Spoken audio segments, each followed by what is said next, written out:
It's that time, Bears fans. The moment when excuses no longer matter and the spotlight burns brighter than ever before. 5 players on this Chicago Bears roster are staring at a make-or-break season.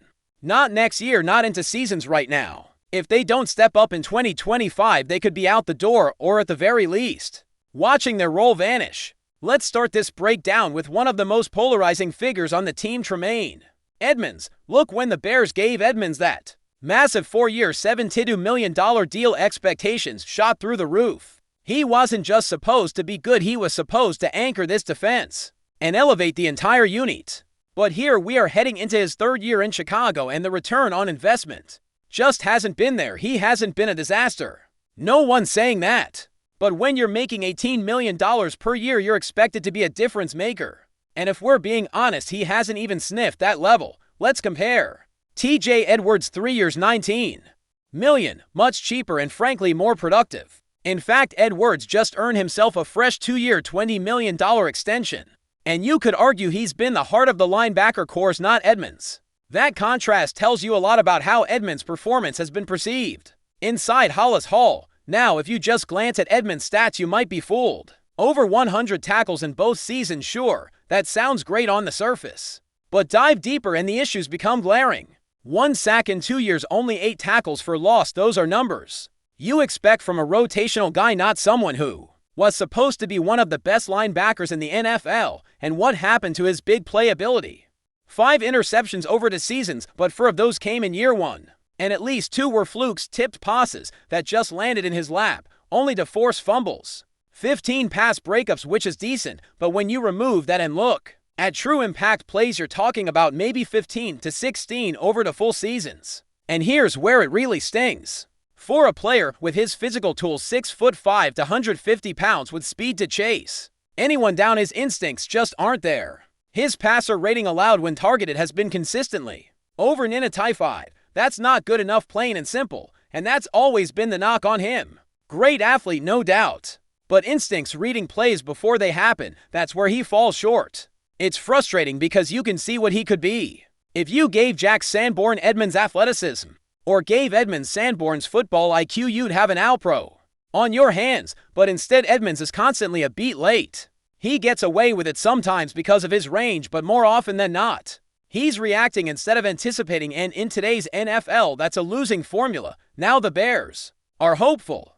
New defensive coordinator Dennis Allen is known for bringing more disguise and complexity to his coverages. Maybe that helps Edmunds play faster. Maybe it hides some of his weaknesses. But unless he makes a big leap in production, this is likely his final season in Chicago. The Bears can get out of his contract after this year and save around $15 million.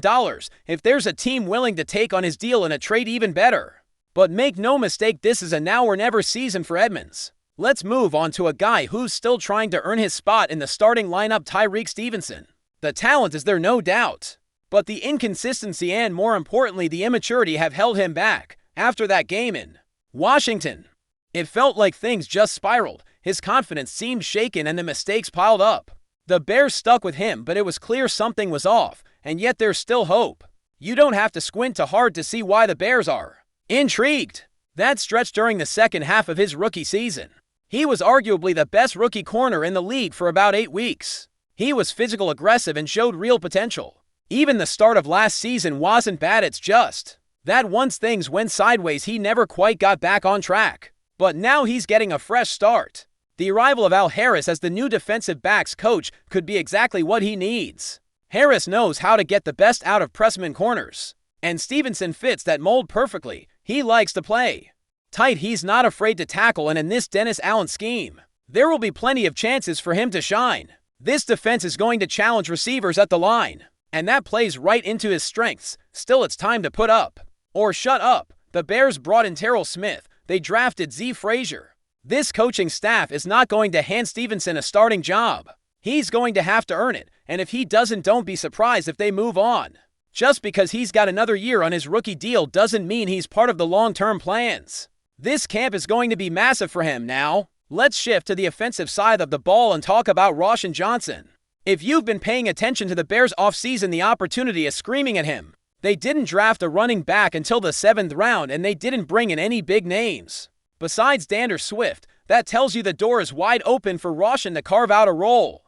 But here's the thing, he had his shot last year too, and he didn't seize it. He was decent in short yardage situations, third and short goal line, that kind of stuff, but between the 20s he just didn't do much. The explosiveness wasn't there, the vision was inconsistent. And as the season wore on, his role diminished. The optimistic view is that Ben Johnson's offense will give him more space and better opportunities, and it might. But at the end of the day, Roschon has to be more than just a grinder. He has to show he can be a consistent contributor, not just a guy you throw in for a few bruising carries. If 7th round pick Kyle Monange comes in and looks more dynamic, more decisive, then Roschon could find himself sliding to the back of the depth chart. That's why this is such a crucial moment. There aren't a lot of obstacles in front of him. The coaching staff clearly wants to give him another chance. But if he doesn't grab it, this might be his last real shot at earning a featured role, and in this league those chances don't come around often. He's got the toughness, he's got the character, but now he needs the production. Coming up next, we'll get into 2 more Bears who are running out of time to prove they belong.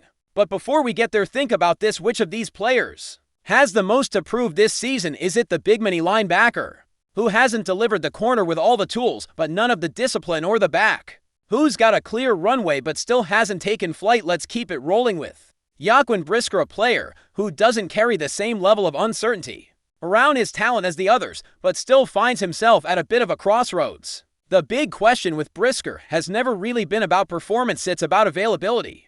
When he's on the field, he's a playmaker. He hits hard, he blitzes with violence, and he brings an edge to the Bears' defense that few others provide. In his rookie year, he actually led the team in sacks. Let that sink in. A safety led the team in sacks. That speaks volumes, not just about his versatility, but also the lack of pass rush Chicago had at the time. Brisker can do a bit of everything. Drop back into coverage, no problem. Line up in the box and blow up a run play, he lives for that. Blitz off the edge and disrupt a quarterback, that's in his bag too. But the issue is none of that matters if he's not on the field. Injuries, particularly concussion concerns, have made it hard to rely on him consistently, and in the NFL the best ability is availability. The Bears need to know they can count on him week in and week out.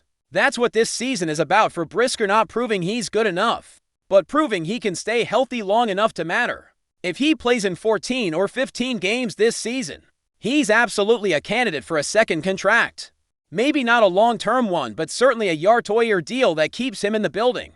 He brings leadership, versatility, and physicality traits that are hard to find in one package. But the health questions won't go away until he answers them with a full season of consistent play. Finally, let's talk about Dominique Robinson. If we're being honest, a lot of people assumed last year was his final shot. But here he is still hanging around and still with a chance to earn a role. That says a lot about the state of the defensive and group, but also about the potential the coaching staff still sees in him. The Bears didn't go out and spend big at the position. They added some names, sure, but no major investments. And when your offensive coordinator Ben Johnson starts name-dropping you in minicamp as someone who stood out, that's not nothing. Robinson has the physical build that this staff seems to love. He's long, athletic, and he looks the part. But so far, he's only shown flashes like that 1.5 sack performance against Trent Williams in his very first game. Since then, it's been radio silence. If he's going to stick around, he has to show that wasn't a fluke. This could be his best and maybe last chance to carve out a real role. So here we are, 5 players, 5 careers at a crossroads. For each of them, 2025 might be the season that determines their future in Chicago, or maybe even their future in the league. One way or another, the time for potential and patience is over. It's now or never. Before we continue, don't forget to subscribe to our channel and give this video a like. Your support helps us keep bringing you the latest updates on our Chicago Bears. And don't be shy, drop your thoughts on the news in the comments below. Whispers are growing louder in the Windy City, and if the chatter proves true, the Chicago Bears might be making a major move to fortify their offensive line, and more importantly, to protect their franchise centerpiece Caleb Williams. According to early speculation, veteran guard Brandon Scherff is on the Bears' radar as a potential signing for the 2025 season.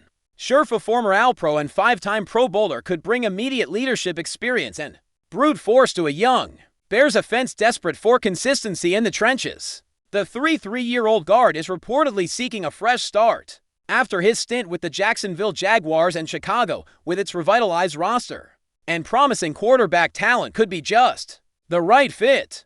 The Bears are clearly all in on Williams, the #1 overall pick in the 2024 draft, and securing top-tier protection for the young quarterback has become a front office priority. With the NFC North growing increasingly competitive, adding someone of Scherff's caliber would send a clear message: Chicago intends to win, and win now. Though nothing is official, insiders around the league suggest talks have occurred behind closed doors, with both camps expressing mutual interest. While cap space, logistics, and long-term planning remain hurdles, the timing seems perfect. Scherff's rugged blue-collar style matches the Bears' identity, and his presence could elevate an offensive line that has struggled with inconsistency in recent years. Could Scherff be the final piece in a Bears offensive puzzle that's slowly taking shape around Caleb Williams? Fans and analysts alike are watching closely. If this deal materializes, it could mark one of the smartest and boldest moves of the 2025 offseason. That's it for this update. If you enjoyed the video and want to stay updated with exclusive news about our Chicago Bears, be sure to subscribe to our channel and hit that like button. We can't wait to hear your thoughts in the comments. See you in the next video.